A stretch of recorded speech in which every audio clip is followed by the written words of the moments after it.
Prince Harry's phone hacking case against Mirror Group newspapers continues to make news. On Wednesday, the BBC resurfaced an interview of former Daily Mirror editor Piers weighing in on the trial and the implication that he knew about the interception of Harry's voicemails while at the publication.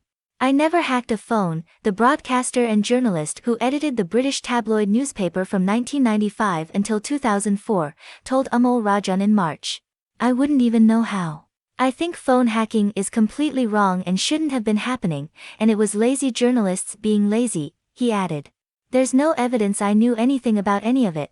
Morgan, who stepped into Larry King's primetime CNN slot from 2011 to 2014, also addressed the question of whether phone hacking took place at the Mirror while he was a member of the editorial staff. "Originally I said, I've never hacked a phone, I've never told anyone to hack a phone, and no story has ever been published in the Mirror in my time from the hacking of a phone," Morgan told the BBC.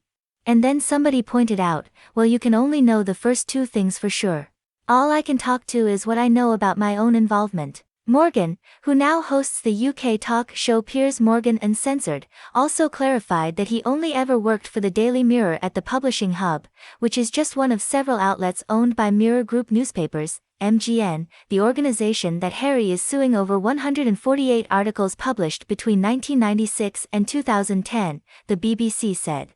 While the BBC spot was filmed in March, it is relevant again as MGN offered an unreserved apology to the Duke of Sussex on Wednesday for a February 2004 story that appeared in the Mirror's sister publication, The Sunday People.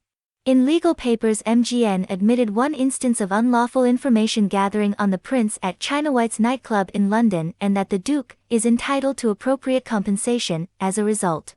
The article published in The People is not one of Harry's claims in this case, however, and MGN does not admit any other instances of unlawful information gathering in relation to the Prince.